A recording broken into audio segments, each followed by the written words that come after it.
Bienvenue sur cette nouvelle vidéo, je suis très heureux et très content de vous retrouver. Je vais vous parler de SCI à l'impôt sur les sociétés. J'ai reçu énormément de questions par rapport aux dernières publications sur le régime LMNP et le déficit foncier. Il fallait que je complète avec la SCI LIS puisque c'est une des formes juridiques qui permet aussi d'exploiter des biens d'investissement locatif et qui a beaucoup d'avantages et aussi des inconvénients. Je vous donne tous mes secrets, je vous dis ce que j'en pense. À tout de suite.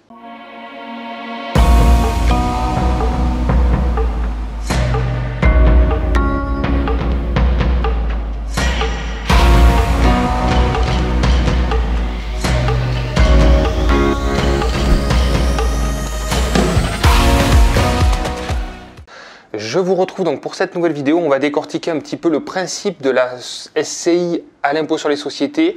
Je ne vais pas m'étendre sur l'impôt sur le revenu parce que vous savez qu'il y a deux régimes d'imposition pour la SCI. Vous avez l'impôt sur le revenu ou l'impôt sur les sociétés. L'impôt sur le revenu, je ne vais pas m'étendre parce qu'en fait, c'est une société on appelle ça transparente, c'est-à-dire que c'est comme si vous achetiez le bien en nom propre et que vous fassiez finalement une opération de déficit foncier. Donc, il faut savoir qu'en SCI, à l'IR, vous ne pouvez pas déduire certaines choses puisque ça s'apparente à du déficit foncier et donc à des revenus fonciers. Je vous invite à regarder la vidéo sur le déficit foncier. Voilà, la seule différence, c'est que vous achetez en association avec une autre personne, puisqu'une SCI, c'est deux personnes, et vous êtes propriétaire de parts de cette société plutôt que d'une indivision en nom propre. Voilà, donc je ne vais pas m'étendre sur le sujet, je voulais juste clarifier un peu les choses là-dessus. Et pour tous ceux qui veulent aller plus loin, vous avez un guide dans la description, un lien, vous cliquez et vous allez voir, vous allez pouvoir accéder à un guide complet sur la SCI à l'IS avec un simulateur, avec des procédures pour pouvoir créer vous-même vos statuts et avoir justement des réponses adaptées précisément à votre situation. Et on passe surtout tout de suite à la SCI à l'IS.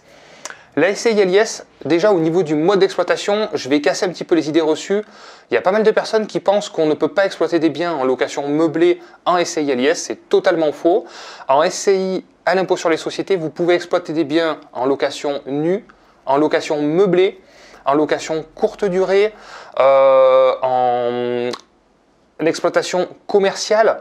Voilà, la SCI à l'IS, elle permet tous ces modes d'exploitation, contrairement à la SCI à l'IR, vous avez bien compris. Donc, je vais vous lister déjà quelques avantages de la SCI à l'IS. Premièrement, pour moi, c'est la maîtrise de la fiscalité sur le long terme, c'est-à-dire que ça permet finalement un développement de patrimoine durable, sécurisé, parce que on a effectivement cette société qui va être une société qui encapsule en quelque sorte les revenus, contrairement finalement au nom propre où on subit un peu. Là, on va décorréler en fait notre situation de nos investissements. Donc, c'est une société à part qui va être traitée à part, voilà, de notre situation fiscale. Donc, le gros avantage, c'est que effectivement, quand on veut prendre des revenus dans cette société, on en prend, on subira une imposition, mais on l'aura décidé, ce qui est totalement différent des opérations de déficit foncier et de tous les achats en nom propre où malheureusement on subit au fur et à mesure. Là, on l'aura vraiment décidé. Donc cette maîtrise de la fiscalité qui permet justement de pouvoir maîtriser cette situation sur le long terme, elle n'a jamais trop été remise en cause, donc c'est quelque chose qui est assez durable aussi. Donc ça, c'est un gros avantage, c'est-à-dire que la fiscalité de la SCI à l'IS, c'est l'impôt sur les sociétés. Donc ça, c'est quelque chose de très stable dans le temps. Donc pour l'instant, c'est 15% jusqu'à 38 120 € et 28% au-delà, donc c'est jusqu'à 500 000 €. Mais bon, ça laisse voir venir et ça va passer progressivement à 25% en 2022. Donc je ne sais pas à quel moment vous verrez cette vidéo, mais sachez que ces 28% sont en train de baisser par tranche jusqu'à arriver à 25% en 2022. Donc premier avantage.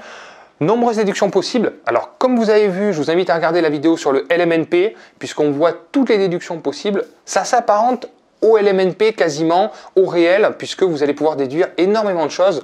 Les frais de notaire, vous avez vu les frais d'agence, les travaux. Alors, tout type de travaux, c'est ça qui est très intéressant. Contrairement au déficit foncier, vous allez pouvoir déduire des travaux de construction, de reconstruction et d'agrandissement, ce qui n'est pas possible en location nue. Donc, attention. Donc, Gros avantage, beaucoup de déductions possibles. On peut même aller jusqu'à déduire de la main-d'œuvre quand vous achetez des matériaux et vous faites les travaux vous-même. Vous allez même pouvoir déduire une charge fictive de temps passé dans vos investissements à avoir fait des travaux. Voilà, donc c'est vraiment un bon outil de déduction fiscale qui permet justement de maîtriser la fiscalité. Et ce gros avantage, c'est qu'on va pouvoir réinvestir. C'est-à-dire que vous avez bien compris, c'est une société qui est encapsulée. On va payer donc de l'impôt sur la société. Une fois qu'on a payé l'impôt sur la société, quand il y a du résultat, bien sûr, au début, il n'y en a pas puisqu'il y a beaucoup de charges, on va pouvoir réinvestir cet argent qui est sur la société sans avoir été imposé à titre personnel. Et ça, c'est très intéressant. Pour quelqu'un qui veut développer du patrimoine, c'est vraiment un super outil. Comme je vous ai dit, moi j'en ai 4 actuellement et c'est des super outils de réinvestissement. Donc on entretient le bien, on fait faire des travaux et on peut même réinvestir avec cette société sans avoir subi sa propre imposition. Donc voilà, outil très puissant de développement de patrimoine. Autre avantage, c'est la transmission des parts qui est beaucoup plus liquide que faire une indivision, repasser par des frais de notaire. Là, c'est une vente de parts, ça peut être fait par un avocat par exemple, ça coûte beaucoup moins cher et on peut transmettre des parts beaucoup plus facilement, que ce soit à des héritiers ou que ce soit à des acquéreurs éventuellement, mais ça permet justement une fluidité des transactions beaucoup plus facile et beaucoup moins onéreuse. Alors bien sûr, après tous ces avantages, il y a quand même quelques inconvénients. Évidemment, donc la plus-value à la revente qui est énorme. Bon, en fait, c'est une imposition qui est décalée puisque vous avez compris, pendant la durée de détention, c'est plutôt correct. Et après, effectivement, quand on va revendre le bien, on va avoir vraiment ce qu'on appelle une double imposition puisqu'on va payer de l'impôt sur la partie qui a été amortie. C'est-à-dire que concrètement, votre bien vaut 200 000 euros, vous avez amorti pendant 20 ans les 200 000 euros, vous allez payer de la plus-value sur la totalité du bien, donc sur 200 000 euros. Comment vont être appliquées cette plus-value? À l'impôt sur les sociétés, c'est-à-dire 15% jusqu'à 38 120 euros et on l'a vu 28 ou bientôt 25% sur la partie restante. Donc là, effectivement, ça fait mal. Ensuite, on se retrouve avec de l'argent qui est sur la société, qui est dans la société, et on ne peut toujours pas le toucher. Donc pour pouvoir l'utiliser, enfin on peut le réinvestir, si on veut réinvestir dans cette société, c'est possible, mais si on veut pouvoir le toucher personnellement pour faire autre chose, se payer des choses, n'importe quoi, il va falloir, encore une fois, passer par son imposition personnelle. Donc là, il y a deux choix.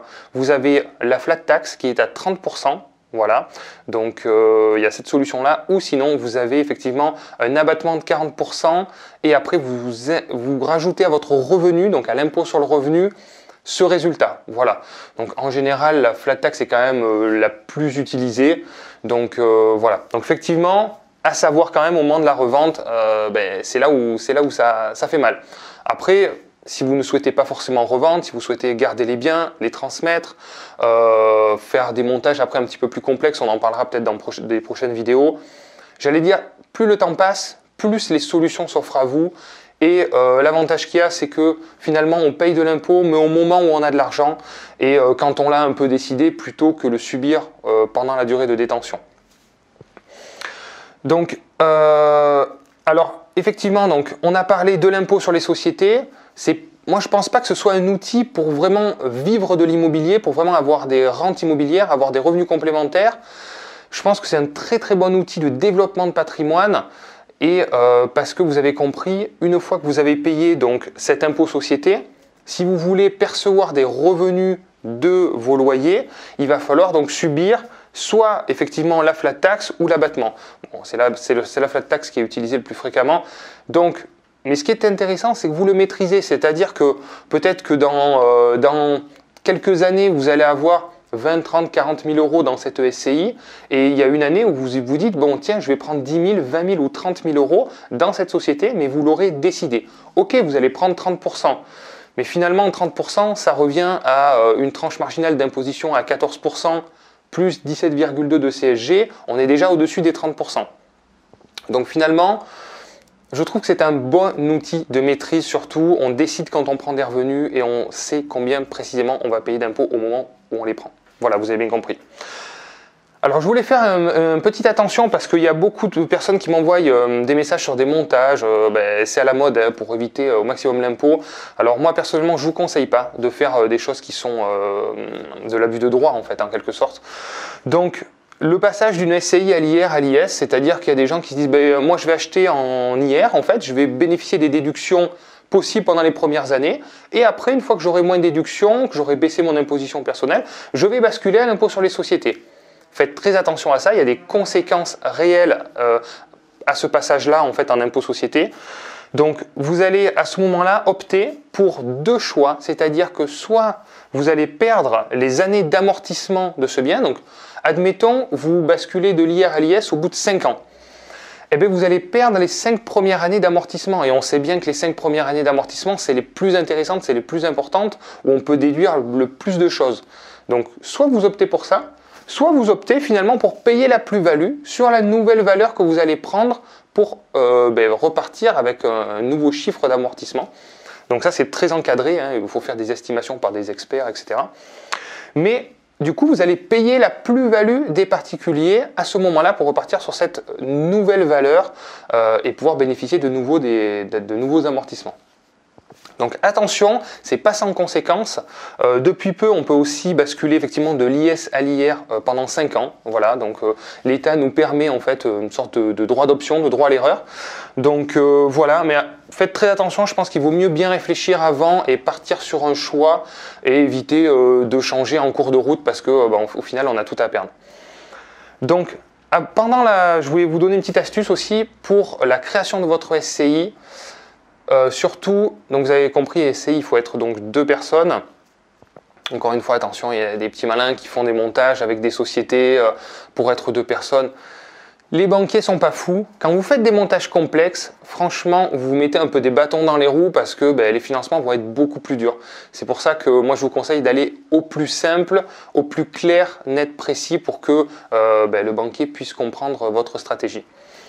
Quand vous allez créer votre SCI, je vous conseille de la mettre sans choix fiscal. Le choix fiscal, c'est-à-dire impôt sur le revenu ou impôt société. Une SCI, par défaut, c'est à l'IR, c'est-à-dire à l'impôt sur le revenu.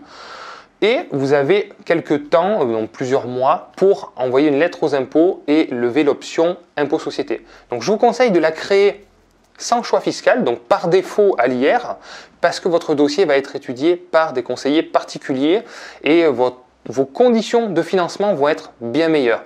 Voilà, donc vous la montez à l'IR ou sans choix fiscal, moi c'est ce que je fais dans mes statuts, et par conséquent elle est à l'IR, et peu de temps après, je la basculerai éventuellement à l'IS. Voilà. Les conditions de financement des professionnels sont bien moins avantageuses. Vous allez passer par des conseillers pros avec des taux plus élevés, des frais de dossier plus élevés et tout ce que comprend finalement un conseiller pro, un compte professionnel avec des frais de gestion plus importants, avec des taxes supplémentaires, enfin bon, tous ces frais liés. Donc vous évitez tout ça en la créant comme ça. Voilà pour l'essentiel de la SCI à l'IS, j'espère que c'est plus clair pour vous. N'hésitez pas si vous avez des questions dans les commentaires, j'y répondrai avec plaisir. Mettez-moi un petit pouce si vous avez aimé cette vidéo, voilà, pour me motiver. Donc c'est ça qui me motive à continuer à vous faire des vidéos. Donc merci à tous de me suivre. Et puis écoutez, on continue. La prochaine vidéo, je pense que je vais vous faire comment choisir votre statut quand vous trouvez un bien en fonction de votre situation, du projet trouvé, parce que je sais que vous posez beaucoup de questions. Qu'est-ce qu'il faut que j'achète sous quelle forme? En SCI, en LMNP, en nom propre. Vous mélangez un peu tout. Je vais essayer de vous faire une petite vidéo de moins de 10 minutes très claire pour que clairement, quand vous trouvez un bien, vous sachiez précisément dans quelle case vous aider à choisir votre statut. Voilà. Merci à tous et je vous dis à très vite au week-end prochain, samedi prochain pour une nouvelle vidéo. Merci à tous. Ciao, ciao.